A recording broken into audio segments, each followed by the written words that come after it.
you need more input first so that you can talk about anything. The other piece is practicing active recall. And that sounds simple, but there's so much that goes into that. The skill of understanding input is completely separate from the skill of recalling the information and then producing it. It's completely separate.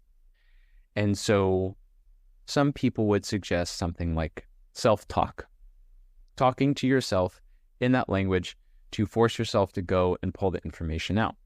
And I think there are good parts to that, because that's something I did even with Spanish and French. I remember doing it a lot with French. I started learning French in college. I had part-time jobs outside of school. So I would go, and I worked at a toy store at the time, actually. So I would, when we weren't busy, or when I was just stocking shelves or cleaning up, I would go through the phrases that I had learned in the past week or two, and just talk about myself, or pretend I was asking somebody something, or pretend I was having a conversation. It's helpful for practicing the recall, although that, of course, is not actually communication. Right. And sorry to interrupt, you did it out loud? Sometimes, yeah. Okay. I would do it, I think most of the time I would do it out loud, just quiet enough for myself. I would do it out loud most of the time. Mentally, I think you can, but I think that's maybe even less helpful, because you need to be forced to create it. There's a difference between me thinking about what I might want to say and me building it, Yep. So I think out loud, if you're going to do self-talk, out loud is the way to go, even if it's very quiet. And, don't sit in a cafe for 30 minutes and do self-talk. People will be worried about you. But things like that are helpful. But a recall is only one part of it. So let's talk specifically about improving output, right? Then what can we do to make output better? Well, number one is real communication.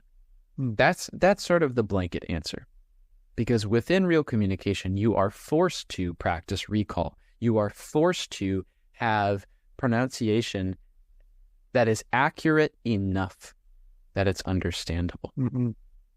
You are forced to be able to connect words and sentences at the correct speed, because if I can only produce 2 words every 30 seconds, the other person is not going to have patience. Yep. Even a very patient person, they might say, oh, well, never mind. Or they might try to say the idea for me. I need the practice. And I'm not going to get better at that point by input alone. I need recall practice. I need pronunciation practice. I need that fluency practice of being forced in a situation to produce the words and the ideas right there for the means of communicating my need. Or even if it's in writing, it's the same thing. You just have more time. More time. But you don't technically have unlimited time. I remember finishing my semester in France when I was studying in France, and having written exams at the end of the semester. Right. And I had the same classes as French students. And so when we were given 2 or 3 hours to write a whole thesis on a book or something, or on an author, that's not unlimited time.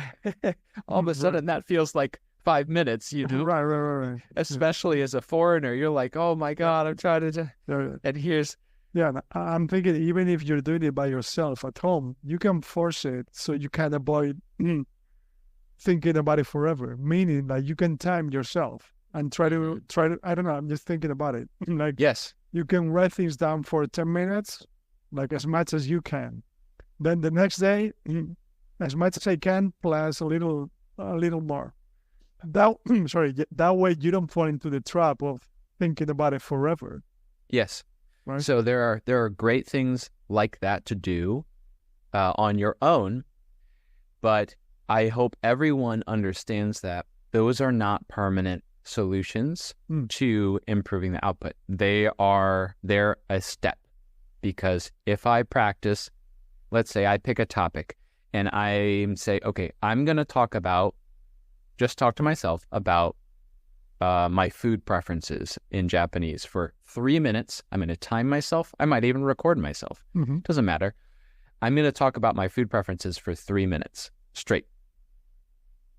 That will help me practice recall.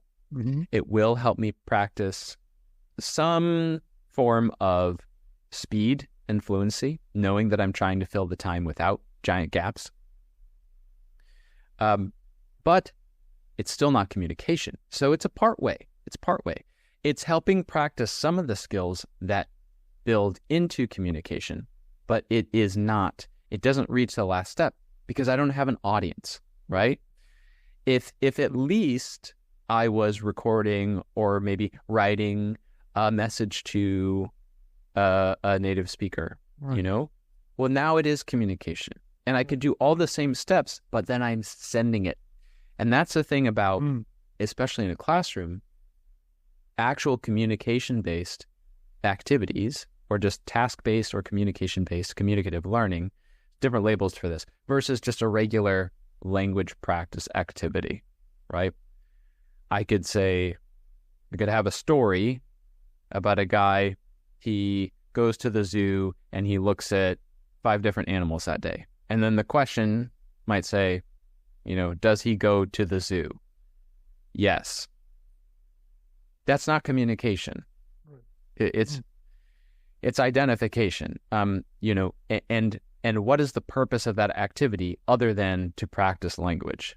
There is no purpose. Nobody's actually learning something new, like about their classmate or about the world. No one's building a relationship. It has to have a real purpose.